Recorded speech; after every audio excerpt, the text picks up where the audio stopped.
Would you use the term extraordinary success for what took place in August in Afghanistan? That's the non-combatant evacuation, and I think one of the other senators said it very well. It was a logistical success, but a strategic failure.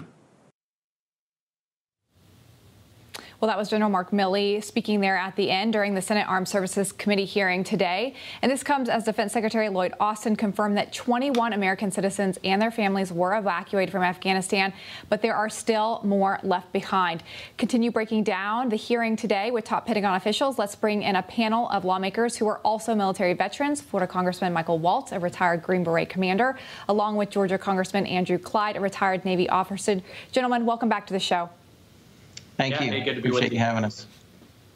Congressman Waltz, I'm going to start with you. We just spoke to Senator Lindsey Graham about a briefing that he gave you and General Milley gave you and him about this conversation with his Chinese counterpart. Senator Graham seemed to be satisfied with the answer that General Milley gave you. What do you think? Well, I think there are three key questions there. One, was he doing it out on his own? Had he gone rogue? Number two, who else was briefed and what was said, right? And then number three, what was the Chinese reaction?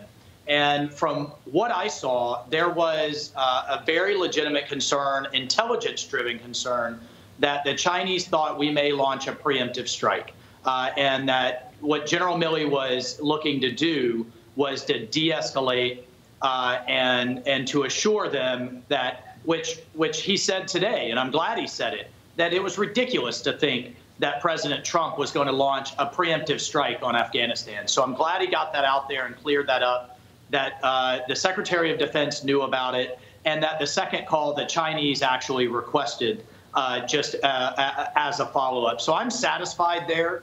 What I'm not satisfied on is the total lack of accountability when it comes to this absolute debacle on Afghanistan. They're coming before my committee tomorrow on the Armed Services Committee, and I want to particularly dig into the issue that we saw from General McKenzie, the CENTCOM commander, who admitted today that he's not confident we can prevent Afghanistan from becoming a hotbed of terrorism. I am personally convinced that American soldiers will have to go back. And that this over-the-horizon, and I'm putting air quotes on that, this over-the-horizon capability is a Biden talking point. It's a joke. As someone who's had to do it, as someone who's had to call in those drone strikes, you have to have assets on the ground. And we saw that with the botched strike that killed 10 children and civilians. You have to have people on the ground. You can't do it from halfway around the world only with drones. I hope, by the way, someone on your committee does ask that question I just brought up to Senator Graham, that these guys chose Kabul only because the White House limited how many troops they were allowed to use. That's right. So therefore, saying that the military chose Bagram or Kabul over Bagram is a false narrative. But Congressman Clyde, I want to get to you. This Milley said that the exit strategy was a logical success. But if you're leaving Americans behind, can it be called a logical success?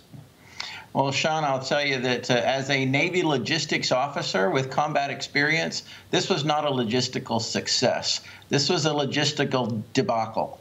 I mean, what we left behind, the people that we left behind, the American citizens, is just unconscionable. We decided on a date, and that became the most important thing. It wasn't the people that were the most important. It was the date that was most important. And that just tells you that our president has no concern for actually our people in the field and our people serving overseas and those who help us overseas. So, no, this was not a logistical success. This was a logistical nightmare. It was a debacle. I mean, think of what we left over there, too. I mean, the Taliban is better equipped now. They have more territory now. They have more guns. They have night vision goggles where we used to own the night. Now they have the same capability. The optics that go on those rifles that allow you to reach out way, way out there. Now they have that, too. And the communications, all of that, plus the equipment. It is a logistical debacle.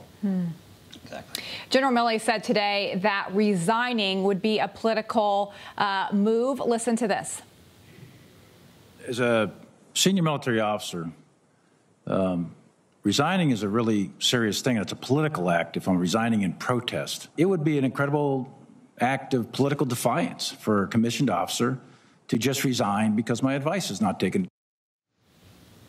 Congressman Waltz, as a veteran, do you see it that way?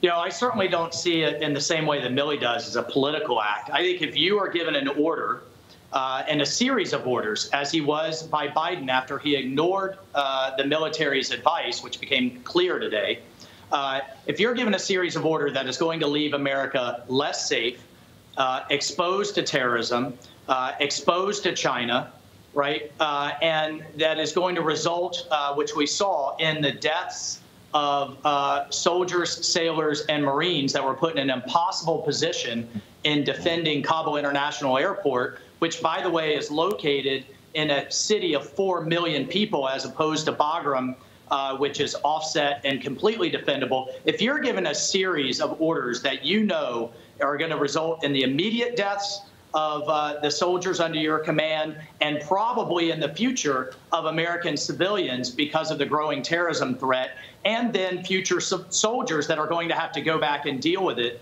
that is something that I think you object to the point of resignation. And so that's Clyde, where I just completely disagree. Congressman Clyde, we've got 30 seconds left. Do you share that view? I share that that Milley should have resigned. That would have been the honorable thing to do. So I disagree with his assessment of it completely.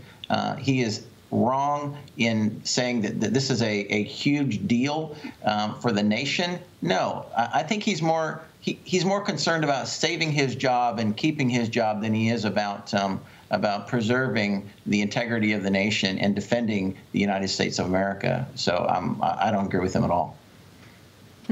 Gentlemen, appreciate your time here this evening. Thank you for your service to this country. And Congressman Waltz, we'll have to check back in with you after your hearing tomorrow. Appreciate your time this evening. All right. Thank you. Thank you.